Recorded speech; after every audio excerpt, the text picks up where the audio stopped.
Hello, everybody, and welcome to the January 16th, 2020 Pantheon Rise of the Fallen development stream. I am your commander of Corpse Runs, David Schlau, aka Aronic, and with me tonight we have the protector of everything that is good and holy, Mr. Ben Dean. Hey, guys. And also the Grand Wizard himself, the Mastro, Mr. Chris Perkins. You're muted. Who is very silent. Chris, we can't hear you. What is a Mastro, David? There we go. You know, the Mastro, the composer of all, the Grand Pumbaa, if you will. Okay. So I'd like to point out, and I've already been called out. Sorry, guys, I did have the wrong date on that title screen. That was totally my bad. I looked like an idiot. But hey, I will take ownership of that. It's not November 26th. It is January 16th, 2020. Apologies. So today, before we get started, I kind of wanted to talk to you guys about the format of tonight's show. We're going to keep this kind of open forum. What we'd like to do from here on out is give you development updates as to what we've been up to for the past couple of weeks. So we're doing that tonight. We'll sort of give you a very brief look into the stuff that the team has been working on, but we're also going to keep the channel open. So we want to have like a conversation as well. So if you have any questions or comments, feel free to just type them in. We've got lots of VR folks in the channel. Just kind of want to have like a conversation with you guys and keep things rolling. If that sounds good to everybody. So tonight we're going to start off. These past couple of weeks we've had a few updates. One of the things that Jared's been working on is the Codex. So let's take a quick look at the Codex. And then we'll have Chris Perkins talk a little bit about it. So I've got the Codex up here. This is what he's been working on.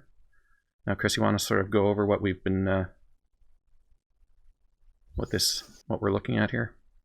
Yeah, for sure. So, I mean, right off the bat, I think the first thing to say is, what's the big deal about spellbook? I mean, I think we all are pretty familiar with spellbooks in games, but we've always kind of talked about the Living Codex as if it's something a little different and a little special, and it is. So what you'll notice first is just an overhaul of the aesthetic. You've probably seen a lot of that lately with everything from the quest and perception windows to the updated nameplates and class resource windows. We're not showing it tonight, but we have our chat windows updated and the combat window updated. I'm actually having a meeting with one of our programmers, Todd Curtis, tomorrow about the hotbar, and not the functionality of the hotbar just yet, but starting to get the new aesthetic for the hotbar. So we're doing a lot of UI updates now here, the spellbook as well.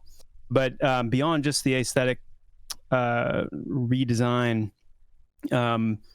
the other thing to hit on here is some of the special functionality of the Codex, and one of those things you can probably already see is that under each of the abilities, we have a series of 3 kind of indentions where, those, you can see a few that have none, some that are full, and then some that only have a few. And this is kind of a visual, just kind of sneak peek at the some of the Codex's ability modification functionality. We're going to be talking about that more soon, but essentially you're going to have some measure of control over how you develop your abilities, what kind of different little modifications and evolutions you're able to kind of open up for each of the abilities. And it's going to provide just a really significant amount of depth to class play, and it's a really interesting system, and I'm excited to share more about it. So feel free to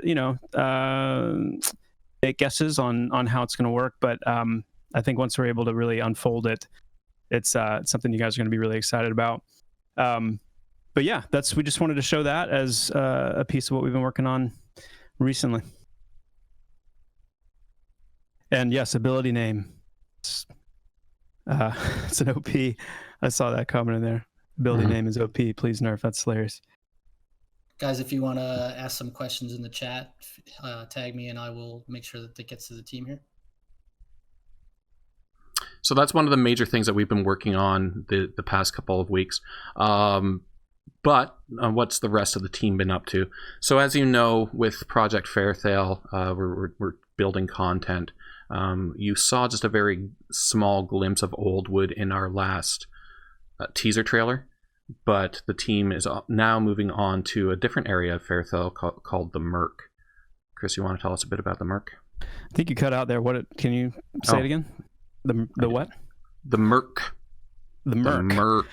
Yeah, cool. So as we are, looking more and more at Pre-Alpha 5, and as we're continuing to work more and more on Project Fairytale, obviously feeding into Pre-Alpha 5, we're continuing to work on several different areas of the game that are going to be included in that testing content. And so what you've seen so far is a little slice of Oldwood and that kind of picturesque footage with the falling leaves and the beautiful kind of fantasy forest environment. And then we've seen the Isle of the Infinite Storm, just a little snippet of that.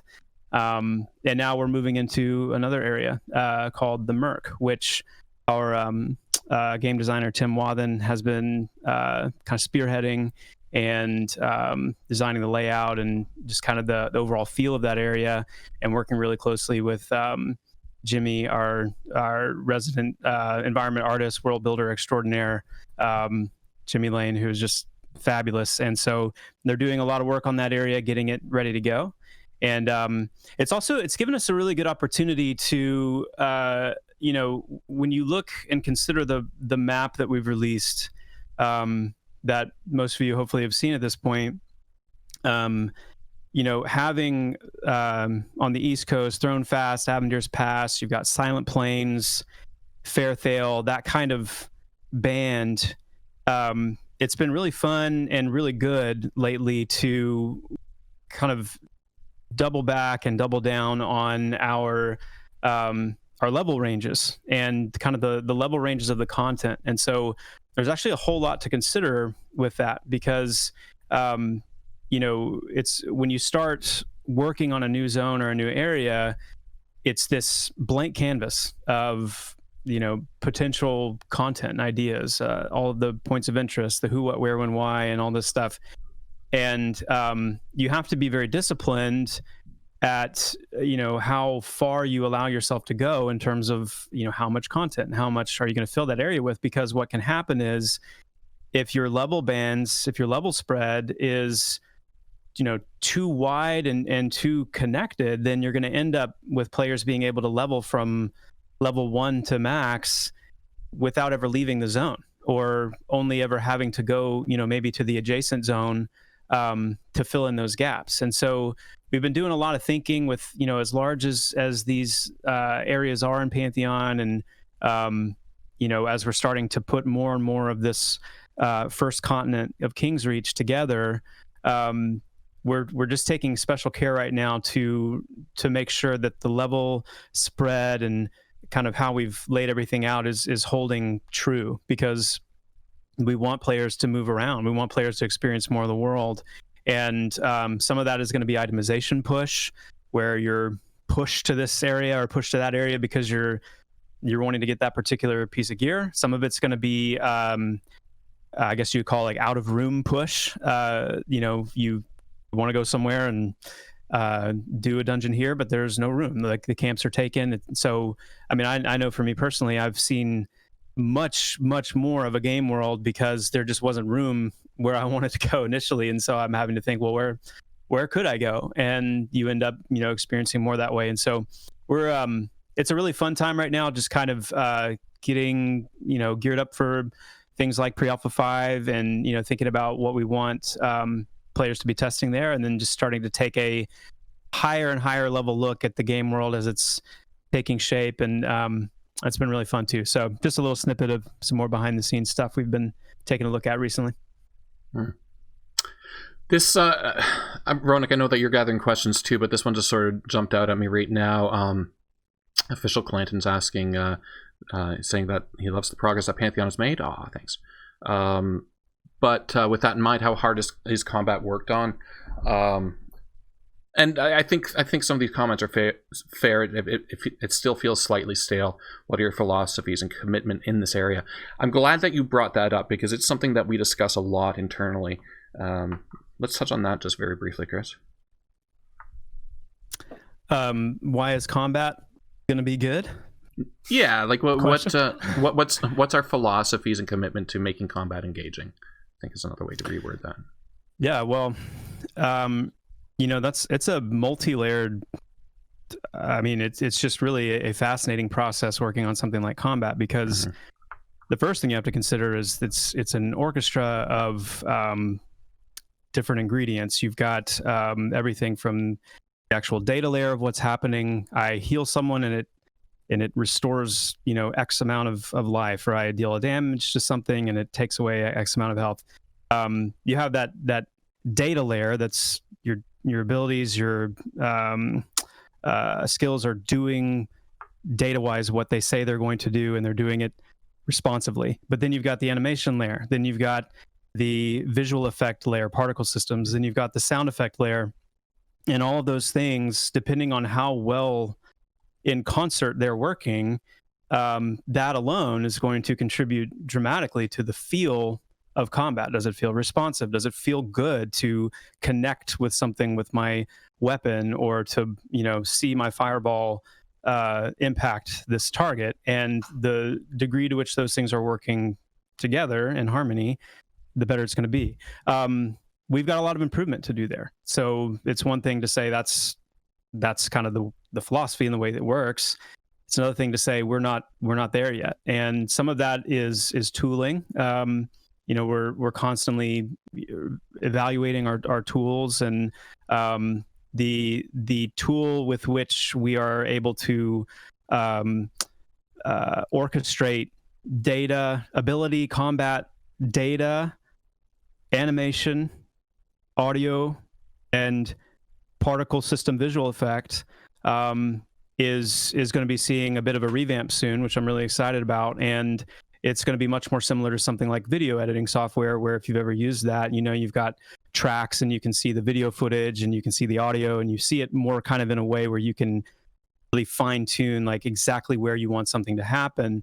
It's going to give us a much greater amount of control over our individual abilities, and therefore it's going to tighten up all of combat quite a bit. Animations is another big one, just continuing to improve our animations. Ross Armstrong, our lead animator, has been working really hard and doing a lot of good work. Even these past couple of weeks, continuing to bring home some of the warrior animations. Even just some of the feedback we've gotten over the holiday streams has been really helpful, just to see how certain improvements in animation and progress in animations are resonating or not resonating. And we're always listening and watching, and so you'll continue to see improvements there as well. It's really I feel like crazy. I'm in the weeds. It's really crazy when you speak about that, about how every element ties into it. It's so true. Just playing around with some of the tools and commands that we have in game, even just such small things such as speeding up the auto attack, it has just such a dynamic effect, or such a profound effect on the feel of combat. So when you connect all of those things, like the animations, the velocity of the animations, the sound effects, the response to how not only your character is swinging, but how something's blocked or dodged or avoided, or if you miss, just all of that stuff just makes up how combat feels. It's so much more than just clicking buttons, selecting a target, and clicking a button. It's putting all of those elements together. So that is something very much that we are keenly aware of, and trying different things to get it up there. I'm gonna get a question here. Do it. Neffel VG wants to know: Oldwood, the Merc, etc., all part of a single Fairytale zone, or will some areas That's a good question. be broken out into subzones? I like that question. Well, yeah, I mean, the simple answer is the Merc is a subzone of Fairytale. So yes, it will be broken out into subzones. And we'll see that in certain areas. For example, Halnir Cave in Avendir's Pass is in Avendir's Pass, but it's an actual dedicated subzone of that zone. Meeting loading zones as well. Mm-hmm. Yeah, you'd actually zone into the Merc. You'd actually zone into. It's not so much that Fairytale is kind of like cut down the middle, and you're zoning from like eastern Fairytale to western Fairytale. It's more like these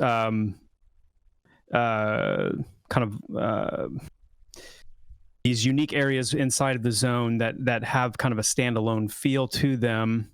So Fairytale City, the Murk, these are places from within Fairytale that you would zone into, and have become, in that sense, their own dedicated zones, even though they're smaller than the full true adventure zone. But yeah, you will see subzoning like that within zones for sure.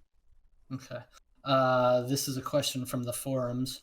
Ranaris wants to know, if you're grouped up in a dungeon and most of the party has a high enough climbing skill to reach a certain point, but one or two group members do not, will that just mean that the group can't go there yet, or will there be ways for climbers to help the others up? Well, there will be ways for climbers to help the others up. You know that because of abilities like Length of Rope for the rogue. And rogues will be able to put that to good use too, because rogues will have some innate bonuses to their climbing skill and ability that we haven't discussed yet, because we don't want to tell you guys everything, and want you to be excited to discover things when you log in still. But so I'll leave it at that. But so yeah, there's meant to be those situations, same way a summoner being able to summon a raft, or a druid being able to form a bridge over a certain distance. Those are all things that are meant to allow players to assist other players in traversal and create some of those horizontal content opportunities. But to the point of the question, it will vary to a degree in that, certain areas, yes, you'll be able to help other members of the group that aren't high enough skill to get up. But that's also dependent on those classes being available.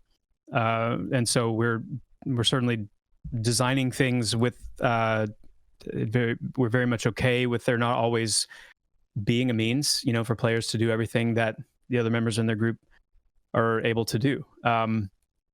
And then, but it's also worth saying that it's not always going to be climbing to get to the next part of the adventure area, or, to the next camp spot. Sometimes climbing is okay just to be a single person activity, in the sense that you may just be trying to reach a lever or a button, or open a chest, or maybe there's a specific NPC that you can talk to trigger an event or something like that. So it's not always going to be necessary for every single person to be able to make it up to that ledge. I know. I just love that system in general. That system's awesome. I'm just gonna throw that out there. The climbing system? Yeah. It's just it feels so fun too. Like when you're actually in there playing it, it's one thing to watch it on the stream, but when you're actually in there playing it, controlling it, it just has that kind of connection where you feel it when you're climbing up over the ledge. Like, I don't know, it's very hard to explain, but you feel it while you're playing. It's cool. I really love it. Well, I'm gonna tack on to that question then. Hekanox89 wanted to know, what will happen if pets summons charm monsters when we climb? Will they automatically be teleported to the other end? That's a good question too. What happens when pets summon what? When you're climbing and you have a summoned pet or a charmed monster, will they port or will they climb with you? What's going to happen? So we don't want climbing in any way to be exploitable. I mean, that's easy to say, but it's really a matter of just systematically squashing the edge cases and squashing the things that pop up as exploitable mechanics or behavior. And so there's a lot of things that are going to be somewhat special case when it comes to being in a climbing state. We don't want climbing to be a get out of jail free card. I'm overwhelmed, so I just hop on a wall and hang there and I'm good. So in the same way, in terms of like how pets operate, how charmed NPCs operate, most likely, I could see we haven't actually established that, implemented that in the game yet. And so this is just more kind of some of the governing thoughts when we get there. We either set it up to where pets, things like that, can climb. The problem with that is anytime you make a decision like that, you're introducing a lot of animation work, because pets maybe not as big of an issue, but when you factor in charm and how many different things are charmable, then you have to create climbing animations for all those different types of entities. And so that, how does a wolf climb a ledge? The wolf, yeah. Very a wolf, carefully. an elephant. Like, there's just situations where it gets a little ridiculous. So Confirmed, elephants are in game. No, that is not a confirmation. Let me understand. Yeah. Did I say elephant? So what we'll probably end up doing is something more like you get on a wall with a pet. That pet's going to just hang out at the bottom and either kind of pop up to you once you get to the top, or it's just going to hang out on the bottom and fight till it's dead. But even that, as soon as you put out a solution, then it's like your mind's just like, okay, well, is that exploitable? Like, if your pet's powerful enough to solo the stuff that it's fighting, then you just get on the wall and stay at safety, while your pet handles things. So it's just a process of continuing to think through the edge cases. We're going to rely heavily on testing for things like this to make sure our solutions are actually solving things. But it is something we plan to address. I dare say, I probably I would say with 95% certainty that you guys are going to figure out things that we didn't think of. And I'm looking forward to that. It's just kind of that emergent gameplay. It happens. And maybe sometimes we'll have to patch something out. But the cool thing is that we have a system that we're all figuring out together. It's going to be something new that hasn't been done before in an MMO. And there's going to be some catches with it. Hopefully we catch most of it during testing and during design. But the problem with not being able to climb while in combat is what happens if you enter combat while climbing. And you could say, well, you just become unable to enter combat or whatever. But then it's like, okay, then you're back to the situation of I just run and get on a climbing surface and I'm good. Combat ends. Or you could say, well, you just couldn't get on the wall while you're in combat. But again, what happens if you're on the wall and something aggroes you? And so, but I also think it's more compelling to have to deal with the fact that mobs, what I would like to see is mobs changing their combat behavior when you're climbing. And so, one of the things, because we've incorporated climbing so significantly in Pantheon, it affects the way we think globally about NPCs. And so most NPCs will have an arsenal of abilities that they can switch to when their target enters a climbing state. So whether that be, spiders, snakes spitting venom, or, spitting, things that like webbing that causes damage, or, being able to shoot a bow, obviously, throw rocks, things like that. Those are all options. And it also factors into how the climbing system is going to evolve as well, because, you've seen the climbing system in action in terms of actually climbing walls, grabbing ledges, the movement side of climbing, but the RPG side of climbing is still in progress, and that's actually tying it to the skill, and the skill governing how fast you climb, skill governing how much endurance you consume while climbing, the skill governing the types of surfaces you can climb, but then also things like being able to lunge while you're climbing so you can avoid certain environmental hazards that could affect you on the wall, and making it more difficult to knock you off when taking damage. It would be another RPG element to the climbing system and the skill. And so the higher climbing skill you have, the more difficult it'll be to knock you off. Which when you're really high up, that's gonna be a big deal. Splat. That's gonna be me. Okay, so the almighty Sarlacc wants to know, I'm gonna edit this question a little bit, but will there be a KOS system in the individual race cities, or deity KOS system as well? We'll take this question, but just in the interest of saving time, we do have a couple more things to touch on tonight as to what we've been working on. So let's take this one and move on to the next one. Or the next portion, I should say. We can hold off on that question if you want. No, it's fine. I No, don't. no, I don't even remember it. It's been. Chris has had a long week. What was the question again? Let's go ahead and hit it, and then we'll switch gears. He wanted to know about KOS systems in the individual race cities or deity KOS systems. Meaning, if I am affiliated with this deity, then I go to this city with people who are affiliated with that deity, they're going to attack me? I think so. Yeah. So this is a little bit of a can of worms just because there is so much lore and important context to justify why I would say something like it's not really going to involve the deities or the pantheons as much as it's going to involve the faction and the faction matrix. And so while that will definitely be, part of the experience, and that where I go, I'm going to be treated and responded to based on, if they like me or not, and my actions and the culmination of what I've done is going to determine whether they like me or not, or it may just be because I'm Dark Mur and this particular race really doesn't like me. But that being said, and then of course, everything that comes with that in terms of like increasing faction, decreasing faction, like ways you can leverage faction to kind of create your own situation at any given time. I want to increase my faction with these people, or I do so just automatically because I'm over here, camping this stuff and it's ruining my faction with them, but it's actually increasing my faction over here. Or my personal favorite, when you do something and you you get a faction hit for something that you have absolutely no idea what it is, and it becomes kind of this.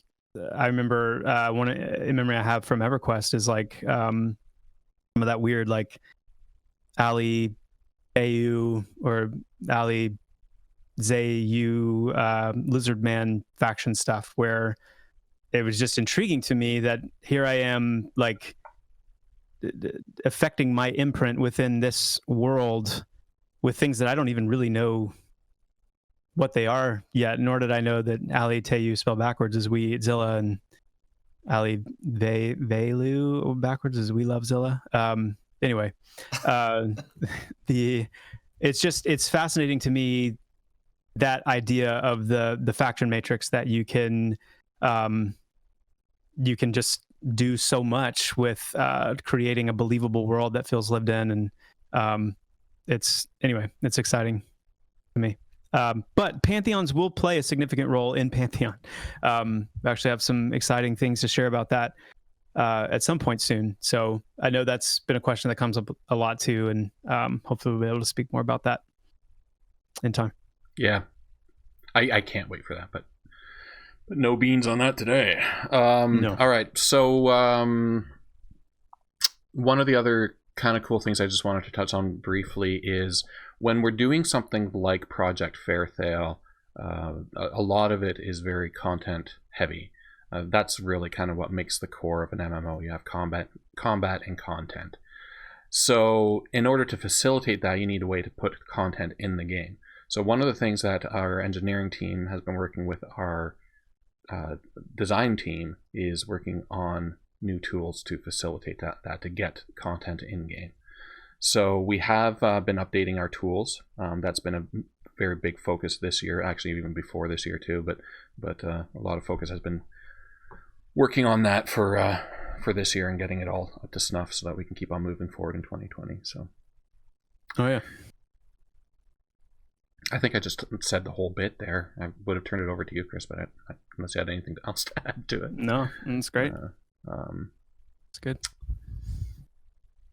Yeah. You want to take some more questions? Yeah. What else do we have? If you have any specific, I don't like. Obviously, we don't mind doing the kind of general questions too, but specifically, if we can address anything on climbing or on the Merc or on the tools that we use, content tools, or on the Codex that we showed earlier today.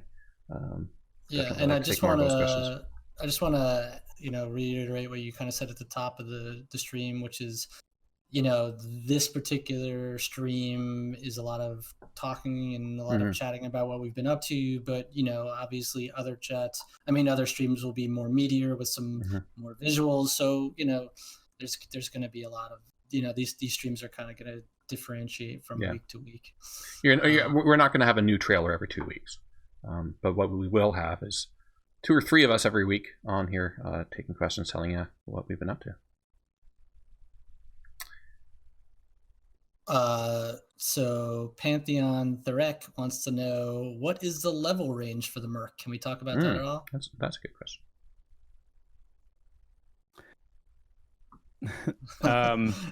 It was a good question.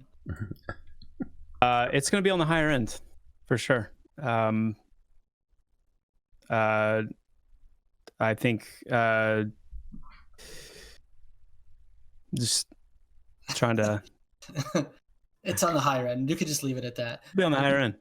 Can we talk a little bit about some of the things that we'll expect to see in the Merc as far as creatures or environments or anything like that? No. Yeah, I wish. Thank you for asking. I wish Tim Wathen were here, because it really it's his field. Yeah, it's so much his. The Merc is really the fruit of his labor, and Justin Gerhardt, our writer too. It's definitely. We talk a lot about the environment being something that you have to contend with, and the Merc.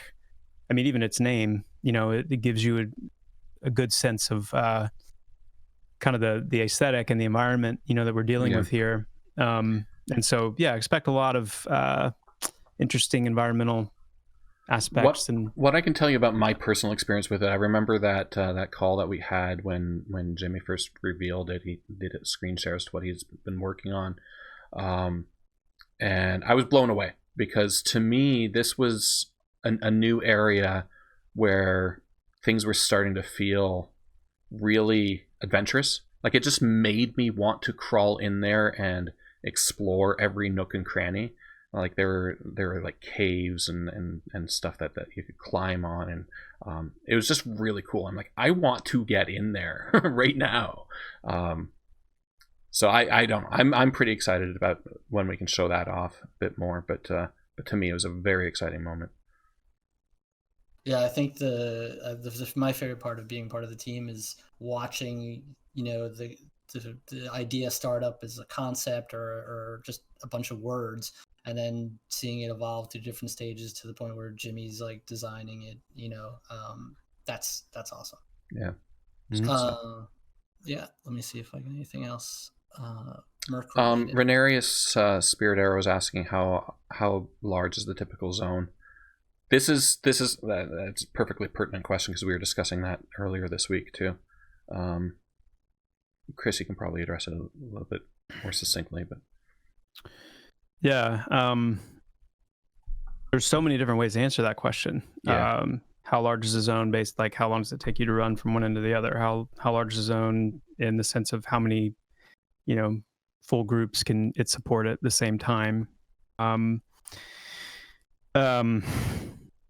Or even in terms of level spread, how wide is the band? Is it something like the Fearot, where you've got Froglock Tads all the way up to the gate into Fear Plane, or is it something really tight? To give you an example, the Merc is a subzone of Fairytale. In many ways, it is kind of like a self-contained overland dungeon type environment. Something like the Merc, we're shooting for being able to support 12 full groups at once in its entirety, when you consider the entirety of the area. And but that's a small dedicated subzone. And when you think about full groups and the amount of kind of the radius around a full group with which they're able to pull and kind of exist, then you think about 12. And when we say 12 full groups, that doesn't account for some pockets of like trios and duos, and who knows? The intrepid solo player who's figures out how to get in there and do some things. So that's an example of a relatively small dedicated zone. Then you talk about something like Fairytale, which is just absolutely enormous in comparison. And so it's a hard question to answer, but it is. I don't think you'll be disappointed. And particularly when you start thinking about the density of content too, big open zones with nothing in them is, what's that worth? Or smaller zones with tons in. Yeah. I think there's something to be said too, though, about not big open zones with nothing in them, but there is that kind of almost like breathing. Like you got the inhalation of like, and then you've got the exhale of like this rhythm of a lot of density, and then places that are more open. And and in those are the places, actually the really open places that you can kind of find some pretty cool stuff in there that you don't expect,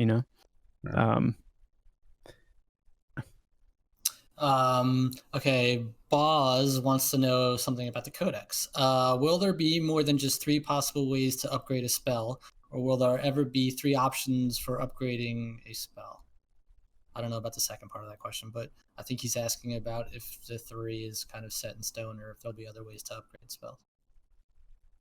This is one of the elements of upgrading that the Living Codex uses. It is one means of that upgrade path.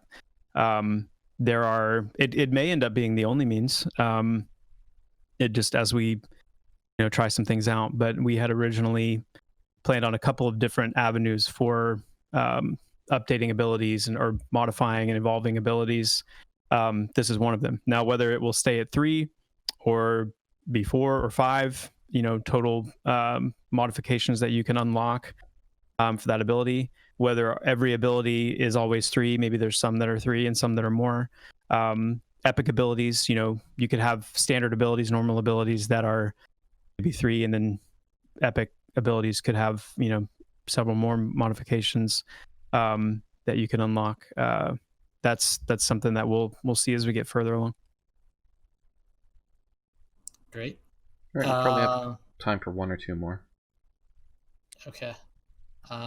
This is kind of a more class-related question, but it's interesting. Kazuke wants to know, since we just got done with the Warrior Spotlight streams, do you intend to have the other tanks be as interactive as the Warrior, or is the Warrior meant to be more interactive than the other 2? Interactive is an interesting word. When you say interactive, it makes me think like interactive in the sense of like affecting the group, being more of a group-oriented tank, where the Warrior has the banners and the formations and shouts and the things that kind of affect the group, versus something like a Dire Lord, who's a relatively selfish tank. So there's that sense. But if you're meaning like involved as in like repertoire in the arsenal, it's not necessarily intended that the Warrior would be more or less interactive than the other ones, but just that their means with which they do what they do is fundamentally different. So I could see, I could see a situation where someone would say, like, between a Warrior and a Dire Lord, maybe like the Dire Lord is maybe comes off feeling a little less interactive in the sense of they are so selfish in their focus and dealing damage and self-healing, but even Dire Lords have their moments and settings where all of their kit will have to be brought to bear, and the skill ceiling needs to be high for all of them, ideally. Okay, well, thanks, guys, and thanks everybody for coming out. So our next stream, when are we doing the next one, Ronik? That's at the 30th, January 30th. Tomorrow, right? Yeah, tomorrow. Just kidding. Just wanted to see if a gray hair would pop up on Ben's head there. Oh yeah. When I started the stream, I didn't have any gray in my beard. Uh-huh. This particular stream, right? This stream. This very stream. 40 minutes ago. Yeah. Yes, the 30th will be our next stream. 30th, cool. Okay, well, thanks again, everybody, for coming. We will be here again in 2 weeks. We'll be telling you a bit more about what we've been up to for the 2 weeks that we're going into now. And we'll be able to take some more questions, have a little chat with you. Thanks for following. And just as a closing note, too, if you actually want to own a piece of Pantheon, there are investment opportunities available. I don't know where I'm looking. I'm like looking for the camera. Where is it? There are investment opportunities available. You can find out more about those investment opportunities by emailing contact@visionaryrealms.com. Thanks a lot, everyone, and have a great night. See ya. Adios.